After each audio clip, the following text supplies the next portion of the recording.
Hi hello welcome to దావత్ దిల్సే. మసాలా గుత్తంకాయ కూర late లేకుండా స్టార్ట్ చేసేద్దాం. స్టవ్ ఆన్ చేసి ప్యాన్ పెట్టి అందులోకి ముందుగా పల్లీలు వేసుకుందాం. సో నేను ఒక టేబుల్ స్పూన్ పల్లీలు వేసుకుంటున్నాను. దాంతోపాటే మంచి ఫ్లేవర్ కోసం 2 ఇలాచీలు, ఒక టేబుల్ స్పూన్ పల్లీలు వేసుకుందాం. దాంతోపాటే ఓ 2 అంగుళాల దాల్చిన చెక్క వేసుకొని ఫస్ట్ ఈ రెండింటిని ఫ్రై చేసుకుందాం. లైట్గా ఫ్రై అయిన తర్వాత 1 టేబుల్ స్పూన్ ధనియాలు వేసేసుకొని వాటిని కూడా లైట్గా కలర్ చేంజ్ అయ్యే వరకు ఫ్రై చేసుకుందాం. సో ఇవి రెండు వేగడానికి కొంచెం టైం పడుతుంది కాబట్టి వీటిని ఫస్ట్ వేసుకుంటున్నాను. అలాగే ఓ 3 లవంగాలు వేసుకుంటున్నాను. మీరు మసాలా ఘాటు ఎలా తింటారో అది చూసుకొని లవంగాలను పెంచుకోండి, తగ్గించుకోండి.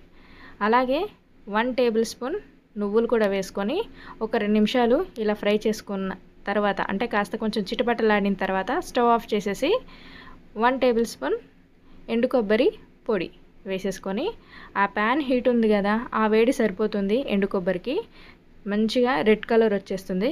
మీరు ఒకవేళ ఎండు కొబ్బరి ముక్కలు తీసుకుంటే మనం పల్లీలు వేయించేటప్పుడే ఓ 2 అంగుళాల ఎండు కొబ్బరి ముక్కలు కూడా తీసుకొని వేసేసుకోండి. నేను ఇక్కడ పౌడర్ తీసుకున్నాను కాబట్టి లాస్ట్లో వేశాను. ఓకే, ఇదంతా చల్లారిన తర్వాత ఒక మిక్సీ జార్ తీసుకొని దాంట్లో వేసుకొని ఇలా బరకగా పౌడర్ చేసేసుకోండి, సరిపోతుంది. ఎందుకంటే ఆల్రెడీ ఇవన్నీ వేసేటివి ఉన్నాయి కదా, మరి ఫైన్ పౌడర్ ఏం అవసరం లేదు. సో ఇప్పుడు కట్ చేసి పెట్టుకున్న ఉల్లిపాయలు, అలాగే టమాటోస్, దాంతోపాటే పచ్చిమిర్చిని కూడా వేసుకుంటున్నాను.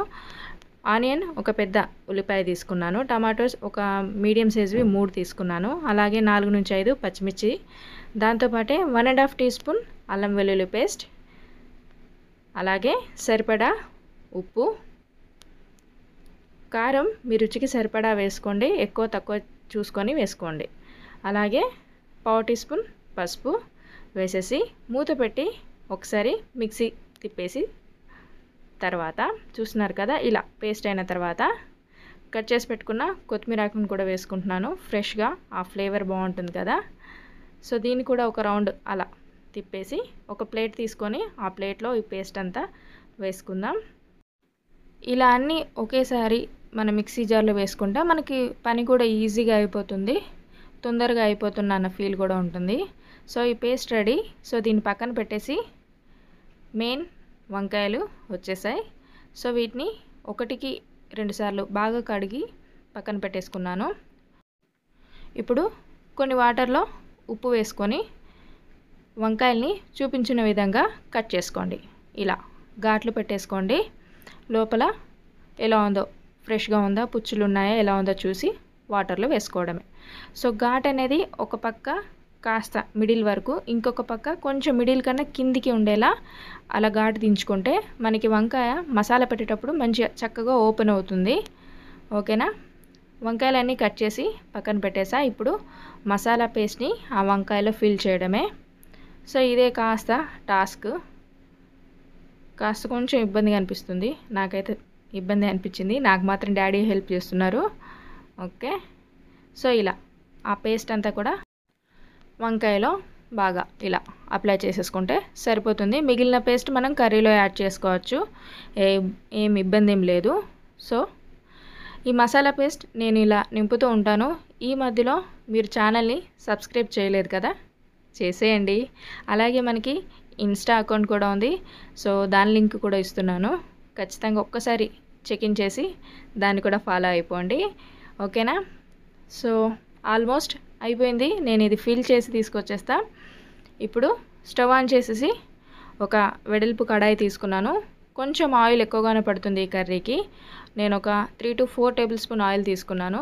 ఫస్ట్ అయితే ఫిల్ చేసిన మసాలా పట్టించిన వంకాయల్ని నూనెలో వేసుకొని ఫ్రై చేసుకోవడమే.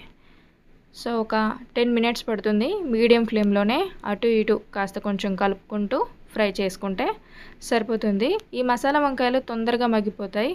వేరే కలర్ వంకాయలు అంటే కాస్త టైం పడుతుంది, కానీ ఈ మసాలా వంకాయలు తొందరగా మగ్గిపోతాయి. చూస్తున్నారు కదా, ఒక 10 మినిట్స్లో మనకి ఆల్మోస్ట్ వంకాయ ఉడికిపోయింది. సో ఇప్పుడు మిగిలిన పేస్ట్ ఏదైతే ఉందో అదంతా కూడా వేసుకుందాం. ఓకే, దాంతోపాటే నేను ఇందులో మెంతి కూర వేసుకుంటున్నాను. ఓ గుప్పెడు ముందుగానే వేసుకోవచ్చు, బట్ ముందుగా ఆయిల్లో వేసుకుంటే అది మాడిపోతుంది. మనం వంకాయ ఫ్రై చేస్తాం కదా, అందుకనే ఇప్పుడు వేసుకుంటున్నాను. ఓ గుప్పెడు ఉంటే వేసుకోండి, టేస్ట్ బాగుంటుంది. సో ఈ మసాలా అంతా కూడా మనకి ఆయిల్లో ఫ్రై అవ్వాలి. ఎందుకంటే మనం పచ్చివి తీసుకున్నాం కదా, టమాటాలు, ఉల్లిపాయలు, పచ్చిమిర్చి, కాస్త వాటి పచ్చిదనం పోయి మంచి స్మెల్ వచ్చే వరకు ఆయిల్లో బాగా ఫ్రై చేసుకోండి.